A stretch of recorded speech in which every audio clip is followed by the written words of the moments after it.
So welcome everyone, welcome to competitive exam academy. आज की class में हम प्रीवियस ईयर क्वेश्चन डिस्कस करेंगे जो कि आपके एचपी टेट एग्जाम में पूछे हुए थे, जो कि 2012 से लेकर 2026 तक जितने भी क्वेश्चन आपके इंटरनेशनल ऑर्गेनाइजेशन से आए हुए। तो अब हम साथ में इनको डिस्कस करेंगे, इनको सॉल्व करेंगे। तो चलिए स्टार्ट करेंगे पहले क्वेश्चन से। पहला क्वेश्चन है हमारे पास। First question is among Sri Lanka, Bangladesh, Afghanistan and Taiwan, which is not member of UNO, United Nation Organization, संयुक्त राष्ट्र संघ जिसे हम कहते हैं, इन चारों देशों में से कौन सा ऐसा देश है जो कि यूएनओ का सदस्य नहीं है? तो ये आपने बताना है। क्या वो श्रीलंका है, बांग्लादेश है, अफगानिस्तान है, ताइवान है? तो देखिए, अगर हम इस क्वेश्चन की बात करेंगे, इस क्वेश्चन में हमें क्या बोला हुआ है यूएनओ के बारे में। तो मैंने आपको बताया था कि यूएनओ जो है सबसे बड़ी संस्था है जिसकी स्थापना 1945 में हुई थी। 1945 में हुई थी। और अगर हम इस क्वेश्चन की राइट आंसर की बात करेंगे तो राइट आंसर है ताइवान। ताइवान देखो, ताइवान जो है आपको पता है ताइवान का डिस्प्यूट चला है चाइना के साथ, तो चाइना ही ताइवान को रिप्रेजेंट करता है यूएनओ में। तो ताइवान क्या हो जाएगा, इसका राइट आंसर हो जाएगा, जो कि यूएनओ का सदस्य नहीं है। आगे हम चलेंगे। अगला क्वेश्चन है हमारे पास कि where is headquarter of World Trade Organization. देखो, ट्रेड व्यापार जो होता है उससे संबंधित सबसे बड़ी ऑर्गेनाइजेशन डब्ल्यूटीओ है, तो उसका हेडक्वार्टर कहाँ है आपने ये बताना है। ठीक है, डब्ल्यूटीओ का हेडक्वार्टर। तो मैंने आपको कल की क्लास में भी बताया था कि डब्ल्यूटीओ का हेडक्वार्टर कहाँ है। तो मैंने बताया जिनका जो ऐसे ऑर्गेनाइजेशन जो कि डब्ल्यू से शुरू होते हैं और ओ में खत्म होते हैं, तो उन सभी का जो हेडक्वार्टर आएगा वो मैक्सिमम का जेनेवा में आता है। और जेनेवा आपका कहाँ है? स्विट्जरलैंड में। ठीक है, जेनेवा स्विट्जरलैंड। और आपको पता होना चाहिए कि जो डब्ल्यूटीओ है, वर्ल्ड ट्रेड ऑर्गेनाइजेशन, वो यूएनओ का ही पार्ट है। UNO that is United Nation Organization की ही एक संस्था है। नेक्स्ट आगे चलेंगे। अगर आपका क्वेश्चन होगा, डाउट होगा, then you may ask in comment or chat box. Next question we have, the Security Council of UNO has what? UNO की सिक्योरिटी काउंसिल में कितने मेंबर्स होते हैं? 5 मेंबर्स, 10 मेंबर्स, 15 मेंबर्स या 20 मेंबर्स? बताइए। सारे के सारे बताएंगे कि यूएनओ की सिक्योरिटी काउंसिल में कितने मेंबर्स होते हैं।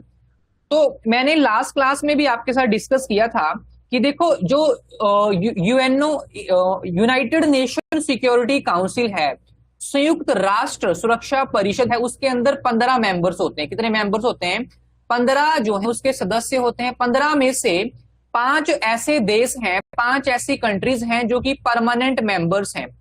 परमानेंट मेंबर्स हैं, लाइक आपका यूएसए, लाइक आपका ब्रिटेन, लाइक आपका Russia, France and your China. तो ये आपके परमानेंट मेंबर हैं और इनके पास एक स्पेशल पावर है, दैट इज वीटो पावर। कौन सी पावर है? Veto power. और इसके अलावा 10 ऐसे मेंबर्स कंट्रीज होती हैं जो कि कैसे? Non permanent. कैसे? नॉन परमानेंट, जो कि एवरी 2 ईयर, हर 2 सालों के लिए वो बनते हैं वहां से, है ना। तो ये आपको क्लियर होना चाहिए। राइट आंसर इसका सी हो जाएगा। C option is right here. आगे चलेंगे। नेक्स्ट क्वेश्चन आप देख सकते हैं, सारे के सारे क्वेश्चन कहां पूछे हुए हैं आपके एग्जाम में। लाइक ये नॉन मेडिकल 2015, ऐसे सभी स्ट्रीम का 1 बाय 1। पहले नॉन मेडिकल का डिस्कस होगा, फिर arts, like that, like medical, JBT, जो भी है आपका, वैसे सारे क्वेश्चन है। The first general secretary of United Nation Organization. तो मैंने जो कल की क्लास में पढ़ाया था, सारा का सारा आपका पीवाईक्यू में पूछा हुआ है। संयुक्त राष्ट्र संघ का पहला महासचिव कौन थे? तो मैंने आपको बताया था कि जो ट्रिगवे लाई हैं, ट्रिगवे लाई पहले सेक्रेटरी जनरल थे, पहले महासचिव थे। अब देखो, आपके एग्जाम में ये भी क्वेश्चन पूछा हुआ था, आपके एग्जाम में ये भी पूछा हुआ था कि प्रेजेंट, करंट में 2026 में कौन है इसके महासचिव, यूएनओ के महासचिव 2026 में कौन है? तो ये आप लिख लीजिए, एंटोनियो, मैंने बताया भी था, एंटोनियो ग्यूटरस। एंटोनियो ग्यूटरस जो हैं, ये आपके प्रेजेंट टाइम में यूएनओ के सेक्रेटरी जनरल हैं। कौन से नंबर के हैं? 9वें नंबर के हैं। ठीक है, तो इसका भी आपको पता होना चाहिए। आगे चलेंगे। Next question we have question number 5, International Court of Justice, बताइए इंटरनेशनल कोर्ट ऑफ जस्टिस कहाँ है? तो मैंने बताया था सबसे बड़ा कोर्ट दुनिया के अंदर आपका इंटरनेशनल कोर्ट ऑफ जस्टिस है। इंटरनेशनल कोर्ट ऑफ जस्टिस सबसे बड़ा कोर्ट है, जो कि आपका हेग, जिसका हेडक्वार्टर कहाँ है? हेग के अंदर है, हेग, हेग, ठीक है। और इसके अलावा आपको ये पता चाहिए हेग कहाँ है, तो नीदरलैंड के अंदर है, नीदरलैंड्स। और इसमें जो जजेस होते हैं उनका जो टाइम पीरियड होता है वो 9 ईयर्स होता है, तो 9 सालों के लिए यहां पर आप जज बनते हो, ठीक है। तो आई होप ये आपको क्लियर है।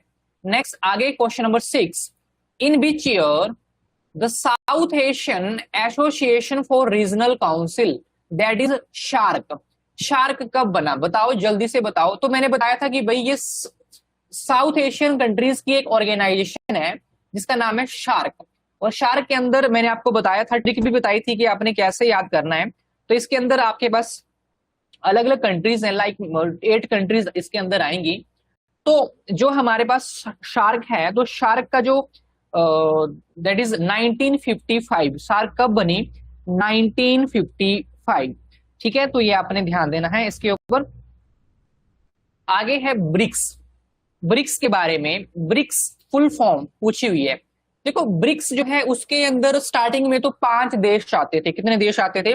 स्टार्टिंग में तो 5 ही कंट्रीज थी, लेकिन प्रेजेंट टाइम में इसके अंदर आपको 10 कंट्रीज देखने को मिलेंगी। तो ये स्टार्टिंग की 5 कंट्रीज के ही नाम से ये ब्रिक्स पड़ा है, like Brazil, Russia, India, China and your south Africa.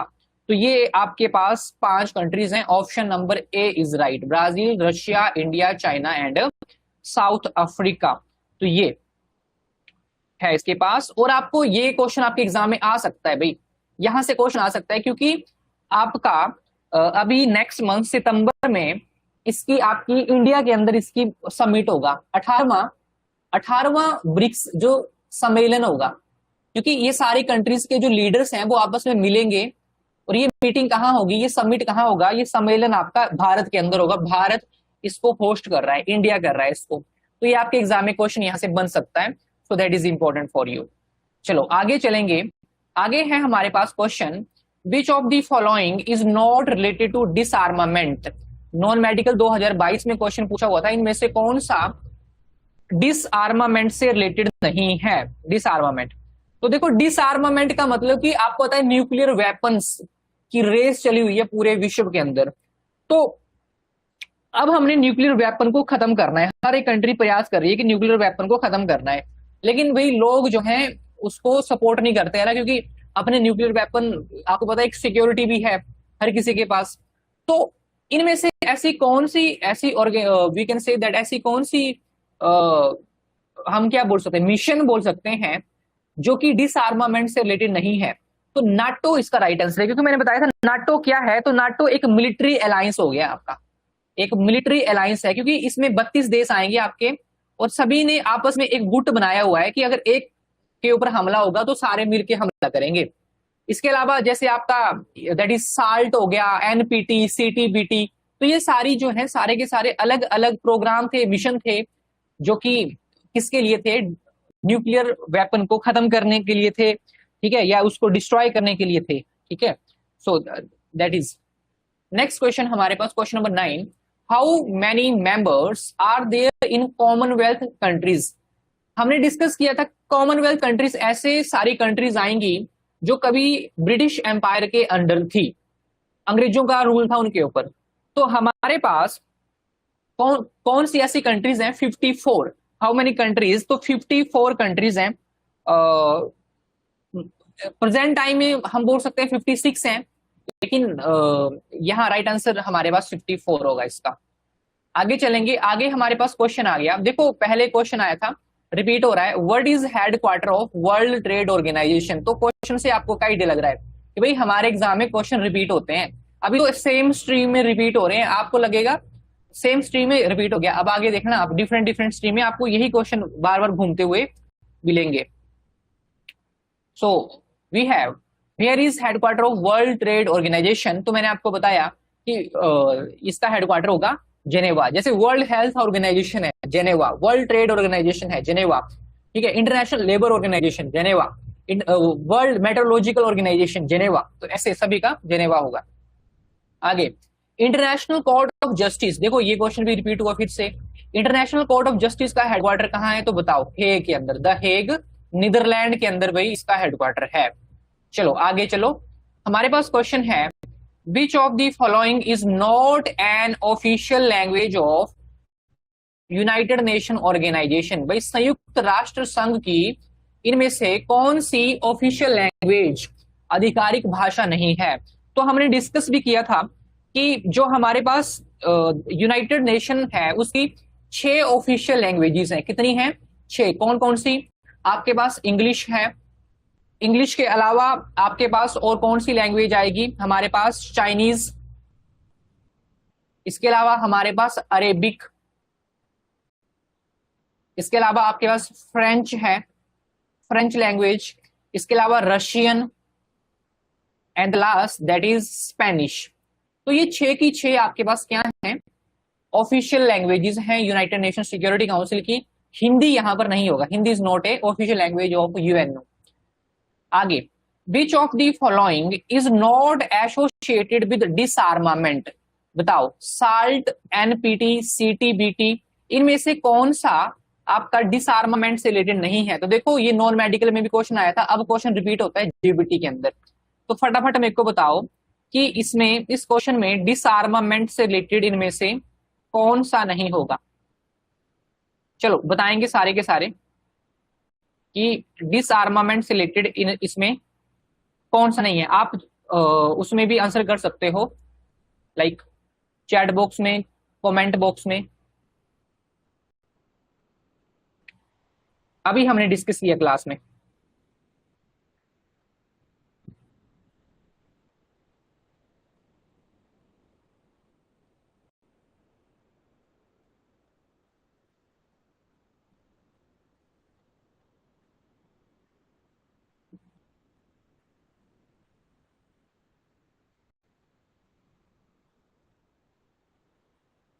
Very good.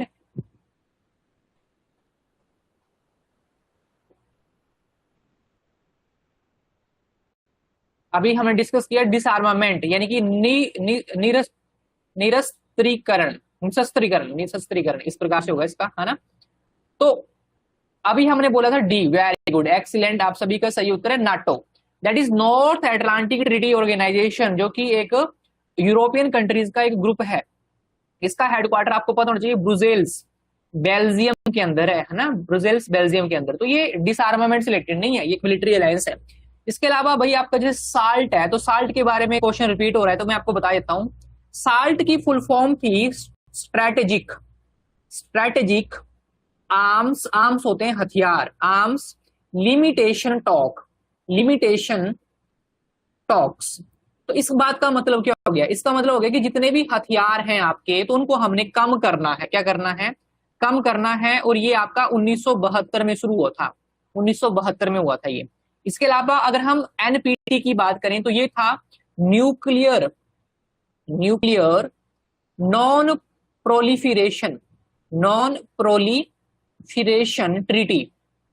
इसमें क्या था आपके पास, तो इसमें भी यही बोला गया था कि जो न्यूक्लियर वेपन, जैसे एक देश दूसरे देश की हेल्प कर रहा था कि न्यूक्लियर वेपन बनाने में, तो उसको क्या करना है, उसको ऐसा काम नहीं करना है, तो उसके लिए ये एनपीटी, ये संधि हुई थी, that is non proliferation treaty, nuclear non proliferation treaty. ये 1970 में आई थी आपके पास, 1970 में आई थी। इसके अलावा सीटीबीटी, तो ये भी न्यूक्लियर वेपन से रिलेटेड है। Comprehensive, comprehensive, comprehensive nuclear test ban treaty, test ban treaty, ये किसके लिए थी, तो ये 1996 में आई थी। क्यों आई थी, तो इसको यूनाइटेड नेशन जो महासभा है, जनरल असेंबली है, उसने इसको अडॉप्ट किया 1996 में। क्यों किया कि जितने भी प्रकार के आपके जो न्यूक्लियर एक्सप्लोजन है, क्योंकि अलग अलग कंट्रीज क्या कर रही थी भाई, आपको पता है, टेस्ट कर रही थी, न्यूक्लियर टेस्ट कर रही थी। हर देश प्रयास कर रहा था कि हमारे पास एक न्यूक्लियर बॉम्ब हो। तो इस ट्रीटी के अनुसार हम क्या नहीं कर सकते थे, न्यूक्लियर एक्सपोजर नहीं कर सकते, मतलब ये टेस्टिंग नहीं कर सकते थे, ना तो जमीन के ऊपर, ठीक है, ना हवा में, ना पानी के अंदर। इसीलिए इंडिया ने जो अपना न्यूक्लियर टेस्ट किया था, आपको पता होगा, पोखरण 2, है ना, उसको हम ऑपरेशन शक्ति भी बोलते हैं। एक तो आपको पता है 1972 में हुआ था आई थिंक, जिसको हम ऑपरेशन बुद्धा बोलते हैं, स्माइलिंग बुद्धा। उसके बाद आपका दैट इज 1998 या 9 में हुआ था इंडिया में, है ना, दैट इज ऑपरेशन शक्ति। ठीक है, तो हमने जमीन के अंदर किया था, ये कहाँ किया था, 1998 में। 90 भारत ने जो अपना मिशन न्यूक्लियर टेस्ट किया था, ऑपरेशन शक्ति जिसे हम बोलते हैं, ऑपरेशन शक्ति, उस टाइम तो ये किया था 1998 में। इसको बोलते हैं पोखरण के अंदर, Rajasthan, Pokhran 2 second time India ने ये किया था, जमीन के अंदर किया था। ठीक है, तो ये आपने ध्यान देना है, ये इंडिया का न्यूक्लियर टेस्ट जो न्यूक्लियर उन्होंने ट्राई किया था। Next question we have, that is UNESCO. कल हमने बात करी भाई यूनेस्को की, that is United Nation Educational Scientific Cultural Organization, JBT 2018 में क्वेश्चन पूछा हुआ था। तो बताइए, इसमें से आप बताइए कि कौन सा राइट आंसर होगा, कि यूनेस्को का हेडक्वार्टर के लंदन के अंदर है, वाशिंगटन, जोहान्सबर्ग या पेरिस। तो मैंने आपको बताया था एजुकेशन, कल्चर या साइंस में जो काम करते हैं वो आपका यूनेस्को है। अभी आप जो हमारा सारनाथ बुद्धिस्ट साइट है, उसको यूनेस्को वर्ल्ड हेरिटेज साइट का दर्जा मिला।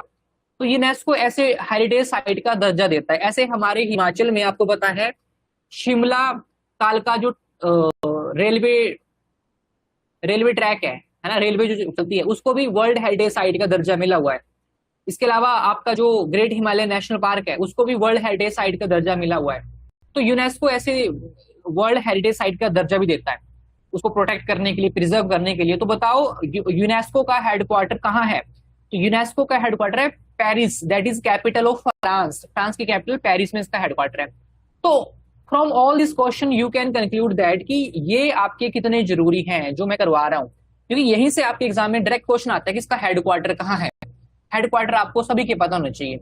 आगे देखो हमारे पास क्वेश्चन आ गया, देखो यही क्वेश्चन घुमा फिरा के फिर से पूछ लिया, है ना।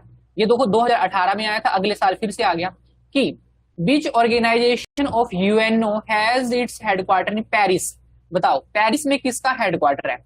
अगर आप बताओगे पेरिस में किस संस्था का हेडक्वार्टर है, किस संगठन का हेडक्वार्टर है, तो एक हमारे पास food and agriculture organization FAO है हमारे पास। इसके अलावा हमारे पास और क्या क्या है, that is International Labour Organization. इसके अलावा यूनेस्को, इसके अलावा IMO, that is International Meteorological Organization, International Meteorological Organization. तो आप बताइए कि इसमें कौन सी ऐसी संस्था है जिसका हेडक्वार्टर आपका पेरिस के अंदर है?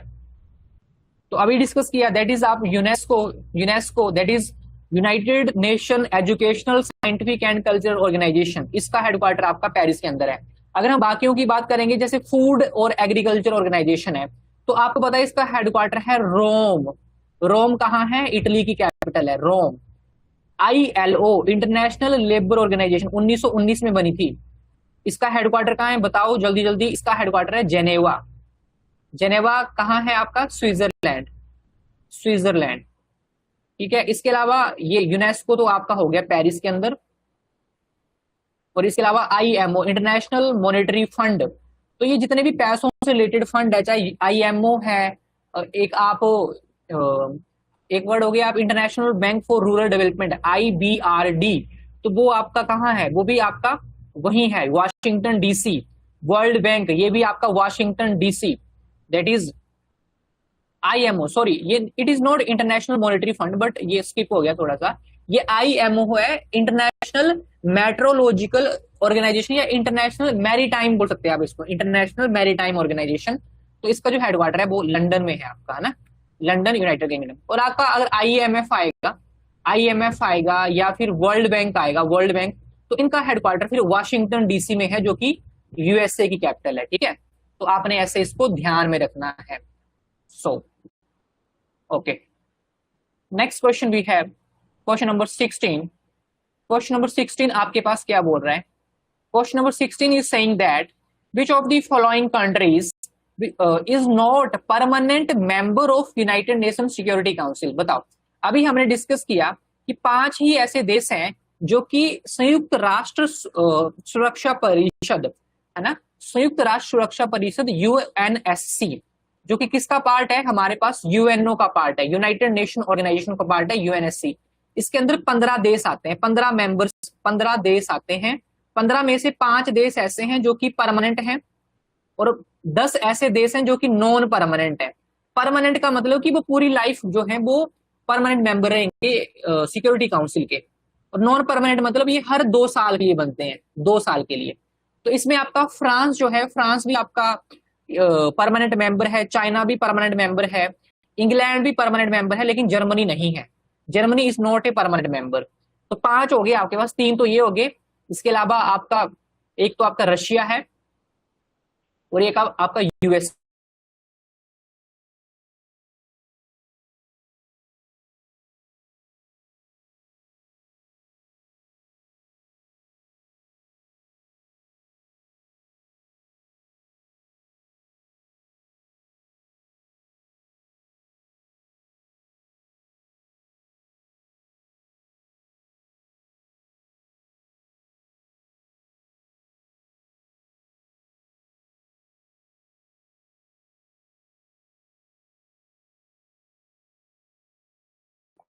ऑडिबल हूं? एम आई ऑडिबल, यस और नो?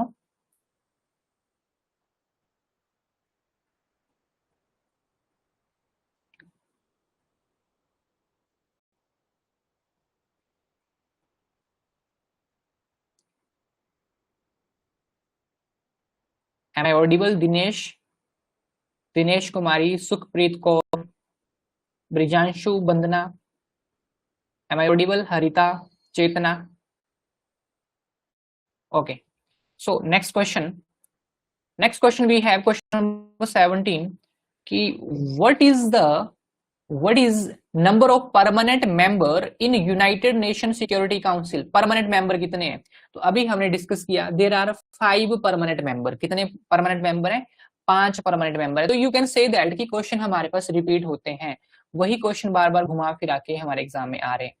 आगे हमारे पास क्वेश्चन है कि where was the inauguration of United Nation 2023 water conference recently? बताइए। तो देखो, ये क्वेश्चन तो थोड़ा सा उस टाइम का क्वेश्चन है, करंट अफेयर का क्वेश्चन है उस टाइम का। तो ऐसा क्वेश्चन तो आपको 2000 उसका तो नहीं पूछेगा, 2023 का तो नहीं पूछेगा। लेकिन अगर हम इसकी राइट बात करेंगे तो 2023 में जो आपकी वाटर कॉन्फ्रेंस हुई थी, यूनाइटेड नेशन वाटर कॉन्फ्रेंस, वो आपके पास न्यूयॉर्क में हुई थी। सी ऑप्शन है ना, न्यूयॉर्क में हुई थी। अगर हम बात करेंगे नेक्स्ट क्वेश्चन की,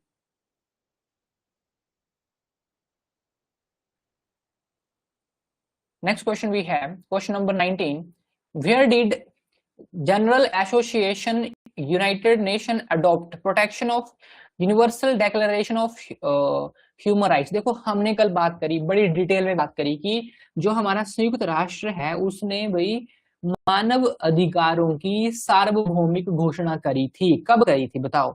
मानव अधिकार जो बेसिक राइट है, जैसे राइट टू लाइफ हर किसी को होना चाहिए, like right to health, right to food, ठीक है, खाने का अधिकार सबको होना चाहिए, right to shelter, peaceful life जीने का अधिकार, ये सारे जो बेसिक राइट्स होते हैं ह्यूमन राइट्स के अंदर आते हैं। तो इसको अडॉप्ट किया था आपके संयुक्त राष्ट्र ने। कब किया था? जिस दिन किया था उस दिन हम भाई हमारा ह्यूमन राइट डे भी मनाते हैं, and it is on D option, that is 10 दिसंबर 1945। कब हुआ था? 10 दिसंबर 1948 में हुआ था। Screen is not visible, screen visible नहीं है क्या? सभी को स्क्रीन विजिबल नहीं है? दिनेश, सुखप्रीत, ब्रिजांशु, वंदना, हरिता, चेतना, स्क्रीन विजिबल है? यस और no? Screen is visible to you guys? Yes और no?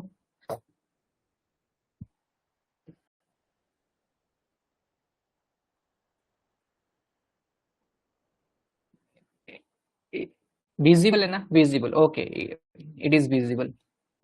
Chetna, please check your internet connection. Next question है हमारे पास क्वेश्चन नंबर 20। क्वेश्चन नंबर 20 बोल रहा है 70th ब्रिक्स समिट 2025 में हुआ, कौन सी सिटी में हुआ बताओ। ये भी आपका अभी रिसेंटली पिछले साल क्वेश्चन आया था।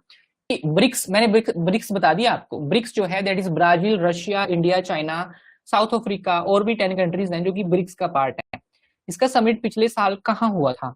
तो पिछले साल जो इसका समिट हुआ था वो आपके पास हुआ था Rio de Janeiro, Rio de Janeiro, Rio de Janeiro, ठीक है, ब्राजील के अंदर।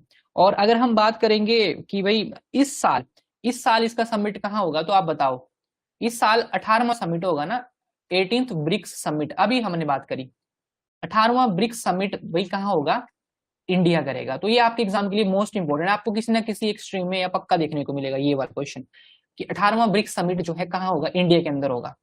इंडिया इसको होल्ड करेगा, होस्ट करेगा, तो ये काफी जरूरी है। Next question, the headquarter of UNESCO, UNESCO that is United Nation Educational Scientific and Cultural Organisation, अभी हमने बात करी यूनेस्को का हेडक्वार्टर कहाँ है। तो भाई हमने ये तो 50 बार डिस्कस कर लिया क्वेश्चन, और आप देख रहे हो कि क्वेश्चन कितने रिपीट हो रहे हैं हमारे एग्जाम में। तो इसका हेडक्वार्टर पेरिस फ्रांस के अंदर है। कहाँ है? पेरिस फ्रांस के अंदर। आगे चलेंगे नेक्स्ट क्वेश्चन की ओर। आगे है which country is not a member of SAARC. SAARC है आपका South Asian Association for Regional Corporation. तो सार्क का मेंबर इनमें से कौन सा नहीं है? क्या भूटान है, मॉरिशियस है, म्यांमार है, या इंडिया नहीं है? इनमें से कौन सा ऐसा देश है जो कि सार्क का मेंबर नहीं है? तो मैंने आपको बताया था सार्क के अंदर 8 कंट्रीज आती हैं, और ट्रिक भी बताई थी कल, MBBS पेन, ऐसे याद रखोगे।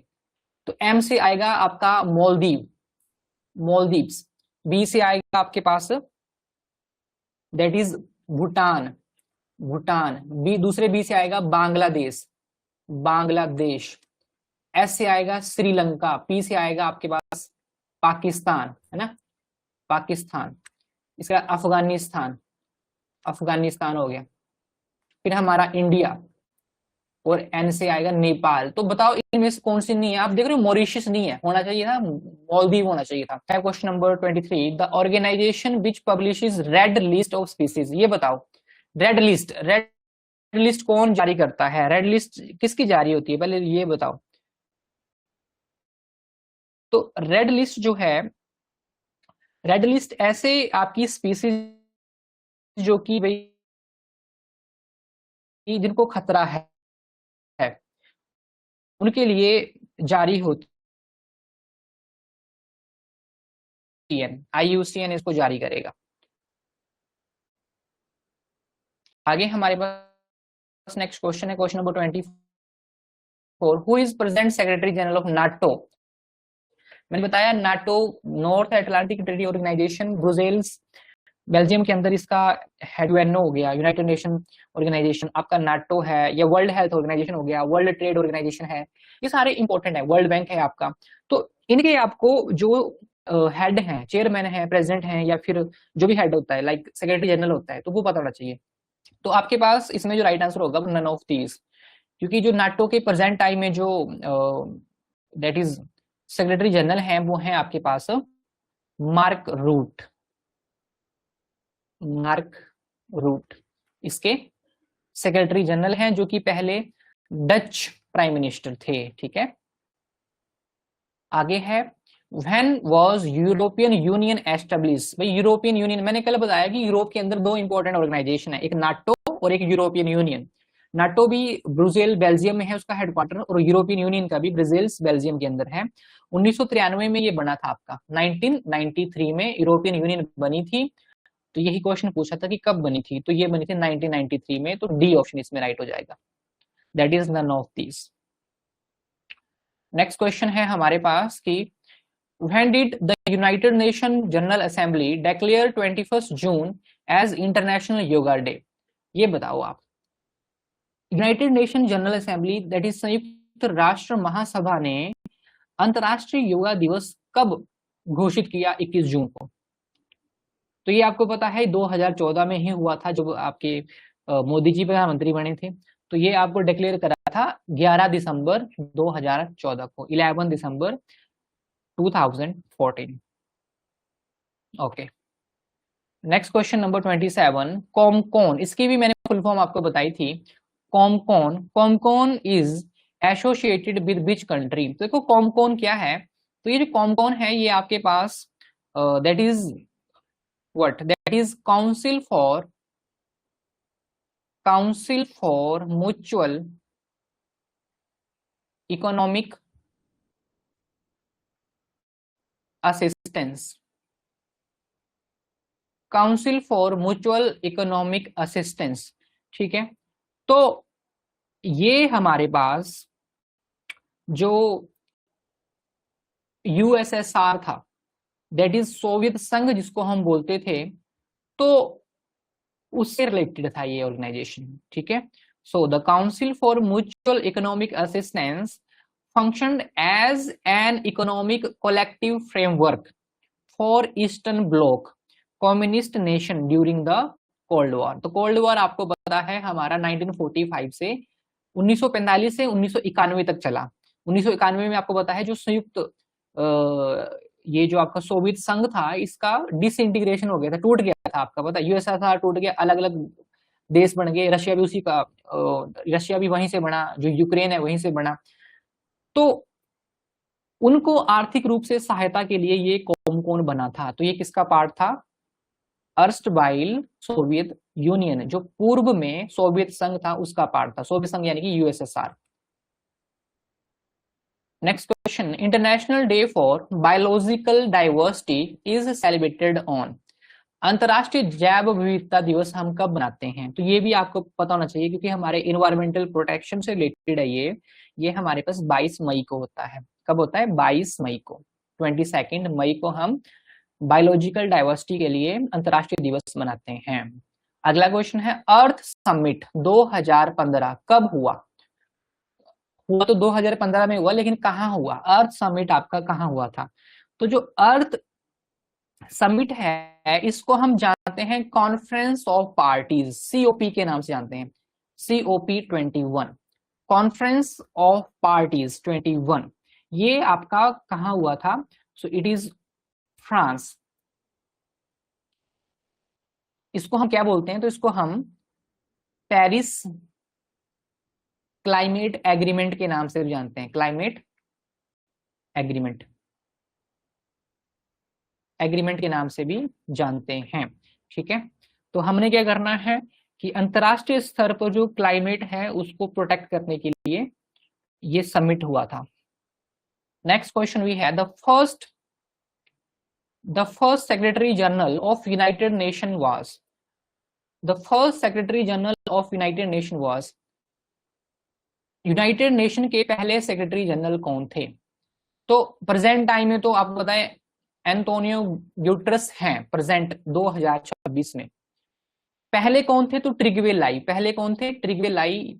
तो ये भी आपको पता होना चाहिए कब बना था यूनाइटेड नेशन आपका, तो 1945 में, 1945 में आपका यूनाइटेड नेशन बना था।